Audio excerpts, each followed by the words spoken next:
Hey y'all, let's talk about the absolute circus that took place in the Oval Office. Because I swear every time Dumpy Pants sits next to an authoritarian, he turns into a lovesick fangirl at a boy band meet and greet. Today's episode, Dumpy publicly siding with Mohammed bin Salman, the same MBS the U.S. intelligence community says ordered the brutal murder of Jamal Khashoggi, an American-based journalist. Not allegedly, not maybe. The CIA said it out loud in English. And then, the moment that should honestly be taught in journalism schools, a reporter asks the only appropriate question. U.S. intelligence says you ordered the murder of a journalist. 9/11 families are furious. Why should Americans trust you? And then Dumpy interrupted and said, "Who are you with?" Mary Bruce says, "ABC News, sir."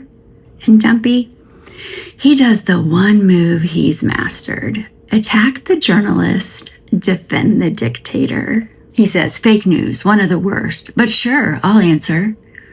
Then he launches into a full-on love letter to MBS, calling him phenomenal, dismissing a murdered journalist as controversial, and telling the American reporter they're embarrassing our guest. Let me translate that.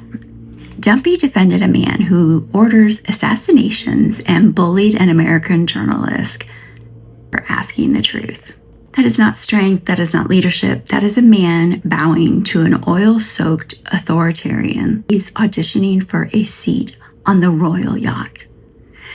Because let's be honest, Dumpy treats MBS the way he wishes world leaders treated him, with money, power, and zero accountability. And speaking of money, let's talk corruption, because Fox News won't.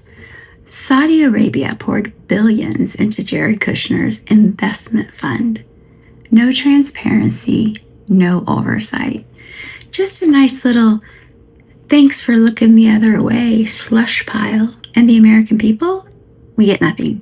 No defense of our values, no defense of the First Amendment, no defense of a murdered journalist who wrote for our outlets. Dumpy will trash Zelensky, a man fighting for his nation's survival. But he will coddle a crown prince who runs a regime where if you criticize the leader, you disappear.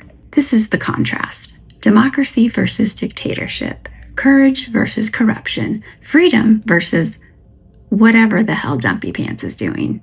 I'm watching it unfold in the Oval Office, the room where American presidents used to stand up for human rights, is beyond dispiriting. It's embarrassing, it's dangerous, and it's exactly what happens when someone who has no values gets power.